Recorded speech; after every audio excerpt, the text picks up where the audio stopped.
ಸ್ನೇಹಿತರೆ, ಇವತ್ತು ಬೇಸಿಗೆಗೆ ಹಿತವಾದ ಟೊಮೆಟೊ ಸಾಸಿವೆ ಹೇಗೆ ಮಾಡೋದು ಅಂತ ತಿಳ್ಕೊಳ್ಳೋಣ. ಮೊದಲಿಗೆ ನಾನು ಮೀಡಿಯಮ್ ಸೈಜ್ದು 4 ಟೊಮೆಟೊನ ಸಣ್ಣ ಸಣ್ಣದಾಗಿ ಹಚ್ಚಿಟ್ಕೊಂಡಿದ್ದೀನಿ. ನಂತರ ರುಬ್ಬೋದಕ್ಕೆ ತೆಂಗಿನಕಾಯಿ ಮತ್ತು 3 ಹಸಿಮೆಣಸಿನ್ಕಾಯಿ ತೊಗೊಂಡಿದ್ದೀನಿ. ಒಗ್ಗರಣೆಗೆ ಕರಿಬೇವು, 3 ಬ್ಯಾಡಗಿ ಮೆಣಸಿನ್ಕಾಯಿ, 1 ಚಮಚ ಉದ್ದಿನಬೇಳೆ, ಸ್ವಲ್ಪ ಚೂರು ಹಿಂಗೆ ತೊಗೊಂಡಿದ್ದೀನಿ. ಬಾಣಲೆಗೆ 3 ಚಮಚ ಎಣ್ಣೆ ಹಾಕೋತಾ ಇದ್ದೀನಿ.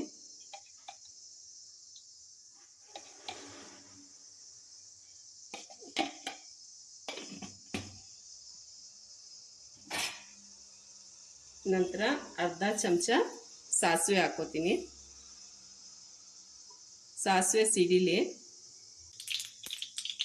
ಸಾಸಿವೆ ಸಿಡಿತಾ ಇದೆ. ಈಗ ಒಗ್ಗರಣೆಗೆ ಬ್ಯಾಡಗಿ ಮೆಣಸಿನ್ಕಾಯಿ, ಕರಿಬೇವು, ಹಿಂಗು ಮತ್ತು ಉದ್ದಿನಬೇಳೆ ಹಾಕ್ಕೊಳ್ತೀನಿ. ಈಗ ಬಾಣಲೆಗೆ ಹಚ್ಚಿರೋ ಟೊಮೆಟೊನ ಹಾಕೊಳ್ಳೋಣ.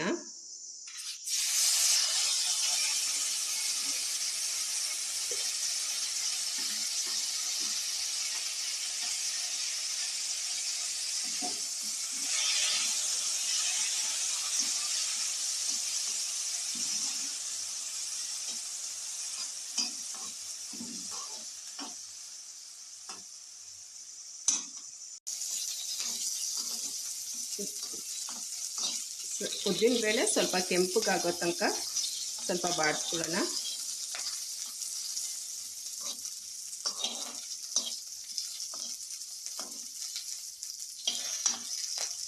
ಇದಕ್ಕೆ ಸ್ವಲ್ಪ ಉಪ್ಪು ಹಾಕೊಳ್ಳೋಣ. ಉಪ್ಪು ಹಾಕೊಂಡ್ರೆ ಸ್ವಲ್ಪ ಬೇಗ ಟೊಮೆಟೊ ಬೇಯುತ್ತೆ, ಅದಕ್ಕೋಸ್ಕರ. ಈಗ ರುಬ್ಬೋದಕ್ಕೆ ತೆಂಗಿನಕಾಯಿ ಮತ್ತು ಹಸಿಮೆಣಸಿನ್ಕಾಯಿನ ಹಾಕೊಳ್ಳೋಣ.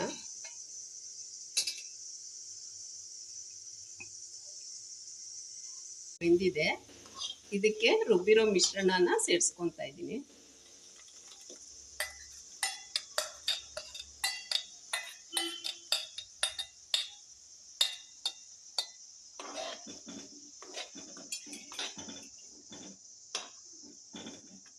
ಚೆನ್ನಾಗಿ ಕಲಿಸ್ಕೊಳ್ಳೋಣ. ಮಿಕ್ಸಿಗೆ ಮೊಸರನ್ನ ಹಾಕೊಳ್ಳೋಣ. ಮೊಸರನ್ನ ಹಾಕ್ಕೊಂಡು ಒಂದ್ಸಲಿ ಕಡ್ಕೋಬೇಕು. ಬಾಣಲೆಗೆ ಈಗ ಒಂದ್ಸಲಿ ಮಿಕ್ಸಿ ಮಾಡಿರೋ ಮೊಸರನ್ನ ಹಾಕ್ತಾ ಇದ್ದೀನಿ.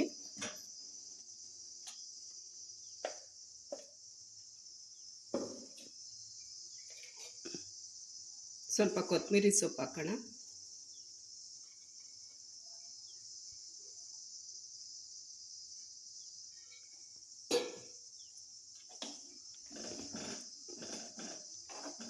ಈಗ ರುಚಿಯಾದ ಟೊಮೆಟೊ ಸಾಸಿವೆ ರೆಡಿಯಾಗಿದೆ.